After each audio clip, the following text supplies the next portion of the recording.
CDC, FDA see possible link between Pfizer's bivalent shot and strokes.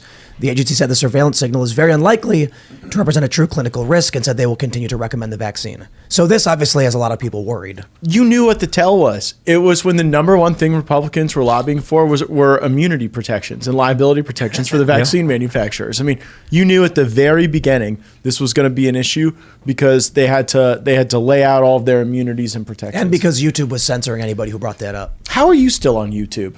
Like, you know, by a thread. I'm telling you, man. We argue with each other. Like, if I say anything about COVID, for the most part, Tim will be like, no, and then we'll like go at it, and we never make definitive claims. Very, very rarely make definitive claims about things we don't have proof of. It's basically just like, look, we're reading Politico here. You know what I mean? Hey, man, if YouTube's got a problem with Politico, the BBC, CNN, all reporting this, well, then we're all effed. Well, I mean, Marjorie Taylor Greene got zapped off of social media for saying that if you were really overweight, that was probably a bad idea vis-a-vis COVID, and exercise would be helpful. And then, you know, lo and behold, you later see CNN and the CDC accept those positions. Stephen Crowder got a strike for citing the CDC. Yeah, but today's pretty big, especially with this FDA CDC news that almost everyone in the corporate media is talking about. The British Broadcasting Company even had a cardiologist on that they're getting criticized for having on, a doctor, a mainline professional that was talking about the larger concerns when it came to this, of course, shot and larger health effects that are being correlated here. I know Florida is investigating that right now under Ron DeSantis, but I see this as but I see this as being a very key divisive issue, especially when it comes to the Republican primaries, especially when it comes to the possibility of DeSantis and Trump kind of going at each other. How do you see that larger battle unfolding? And do you think there's going to be any accountability against Big Pharma for a lot of their kind of egregious actions and a lot of their data that they're hiding from the American people? No. I mean, there are multiple Big Pharma lobbyists for every single member of Congress. You want to talk about a special interest that has a death grip on the political process, it is Big Pharma. And I don't know that the vax mandate in the 2024 primaries will still be like at the top of the issue matrix. I think this economy is about to go through a serious contraction. Yeah. I think that people are going to see their 401ks experience real problems. I think that as interest rates rise, and that has such an impact on our nation's debt service, and how far the dollar can go. Purchasing power, business confidence, consumer confidence. I think like that's going to be the issue matrix along with the border in 2024. And a lot of places are getting rid of the vax mandate. I mean, I'm grateful that the Department of Defense is ditching the vax mandate. Yeah. The fight's not over. We got to reinstate people who saw their lives ruined.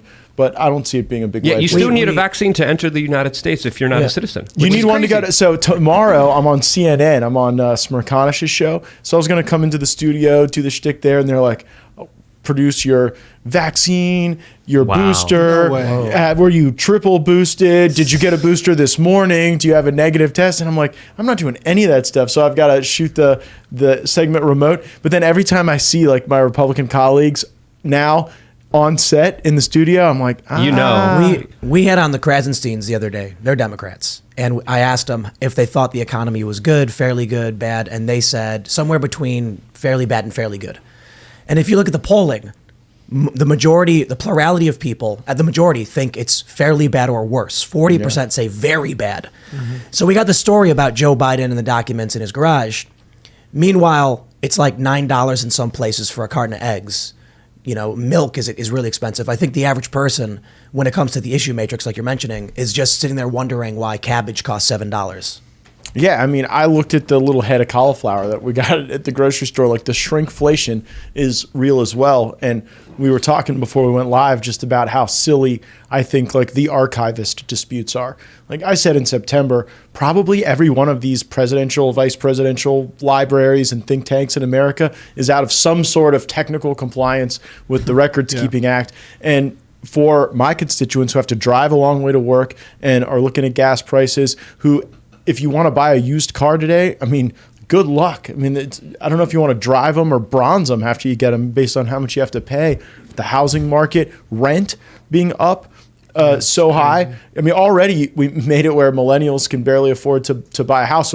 So many are forced into rental life. And now what's happening with the cost of rent, you know, those are things that I think like people really think about. And you turn on cable news and it's all about like, there's an 11th document that they have found in Joe Biden's convertible's glove compartment. And we're supposed to clutch our pearls and act like that's like the biggest thing on the planet Earth. The 1.7 trillion omnibus that went through about a month ago, 3 weeks ago, that changed the value of the dollar. Doing the math, 1.7 trillion to our 31 trillion deficit or debt took the value of the dollar from $1 to 95 cents. Like every dollar that you have is now worth 95 cents because that bill passed. Yes. That money was printed, I should say. Yeah, and you can go, recap the value if you go to the gender studies courses in Pakistan. Exactly. And I think the financial problem is going to be very significant. I think a lot of people saw it during the beginning of COVID.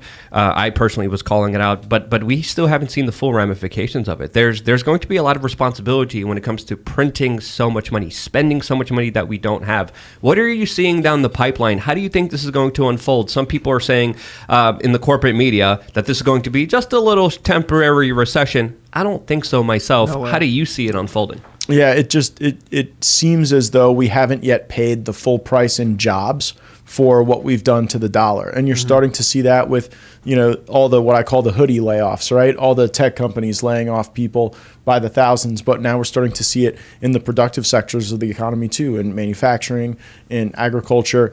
Stuff's just not creating the same investment confidence. It's not attracting the same degree of capital. Now, fortunately, a lot of other places in the world have it worse than we do. So the dollar, has not bottomed out. But we cannot drive government spending to this extent. And so then it becomes like, okay, in this world of divided government, what fight do you pick to try to resolve that? And we got the debt limit coming up. And Republicans typically lose fights over the debt limit. If you just look politically, historically, because we're talking about some sort of economic algebra problem, and the Democrats are like, yeah, well, your 401k will get cut in half, if this doesn't happen, if the Republicans do brinksmanship. So as that comes up, like, what is the thing that we demand to spend less money on? And I would represent that work requirements would be the right fight. Like we send so much money right now to able-bodied people who could work but choose not to. And we do it through state programs that access federal drawdowns. We do it through Medicaid expansion. We do it through different features of Obamacare, voluntary pre-K, all those different social service programs.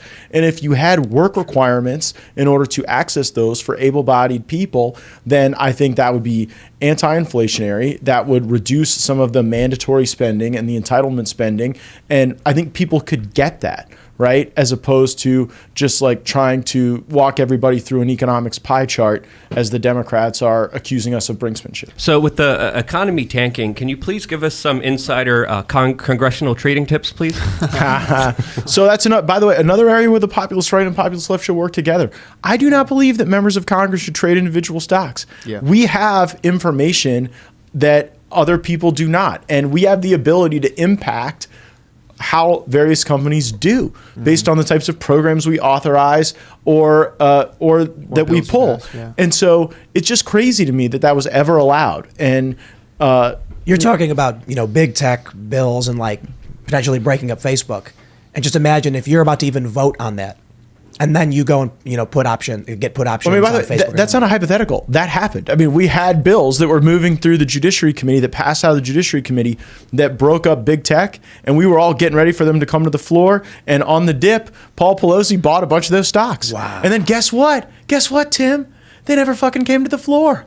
Wow. What a surprise. Now, these people are evil. What? Man. That's like what they did about Napoleon, the British, where they said Napoleon lost the war or won the war. Everyone sold their British stock. A bunch of rich British businessmen bought it up, and they're like, actually, he's still fighting. So you're saying go long or short on Tesla stock? I'm taking notes here. Someone needs to clip that Paul Pelosi thing and put it on Twitter. Have you guys talked about like defaulting on the Federal Reserve debt and just telling this quasi-private public company, like, we're not your bitch. You work for us. We allow you to exist, and we can't pay debt that we don't have. You borrow $10 trillion. You can't pay back 15. You only have 10.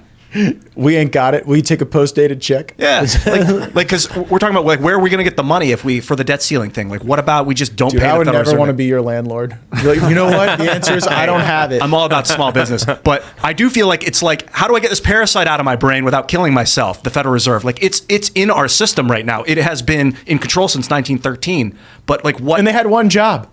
And it was not to let the economy overheat so that we got to this level of inflation. And they did it in 1928. Right. It happened in 28. I mean, the Great Depression was a direct result of these banksters, deciding when and how we can run our lives.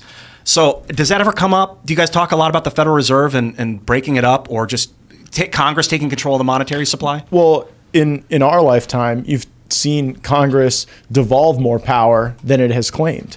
And so in a lot of ways, it's a way for members of Congress to avoid a great deal of accountability for the economy, to just act as though it's a bunch of nerds with green eye shades at the Fed that turn dials up or down that cause the economy to react in various ways. So the answer is no.